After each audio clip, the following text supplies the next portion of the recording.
m'appelle Étienne Boileau, je digue ici comme bénévole depuis 2008. Je suis ingénieur forestier de formation. Mon nom est Éric Domaine, je suis professionnel en adaptation au changement climatique dans une firme d'ingénierie. Je travaillais avec Étienne au ministère Forêt, Faune et Parcs, puis à un moment donné, il m'a dit « ça te tente de diguer ». Je suis venu puis j'ai adoré ça.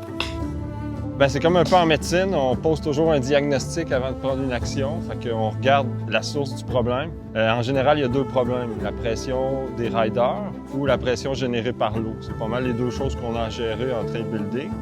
Le meilleur moment pour diguer, pour gérer l'écoulement de l'eau, les méfaits que l'eau peut faire dans le sentier, c'est quand il pleut. On voit vraiment les chemins que l'eau prend. En dehors de ces périodes-là, comme aujourd'hui, c'est sec puis il fait beau, quand même des traces. On voit des particules fines qui se sont déplacées.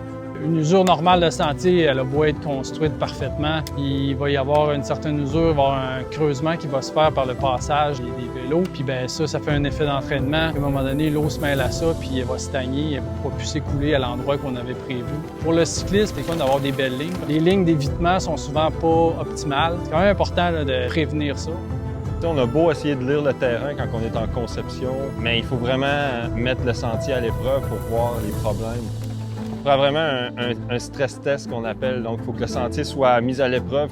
L'eau, c'est notre pire ennemi, mais en même temps, c'est notre meilleur allié parce qu'elle va suivre la gravité, elle va épouser le terrain parfaitement. Fait qu'elle va vraiment nous dire où se posent les problèmes. Puis une fois qu'on a posé le diagnostic, là, on amène la bonne solution parce que si on pose pas le diagnostic, on pourrait amener une solution qui fait juste poser un pansement sur le problème, puis on va revenir l'année d'après.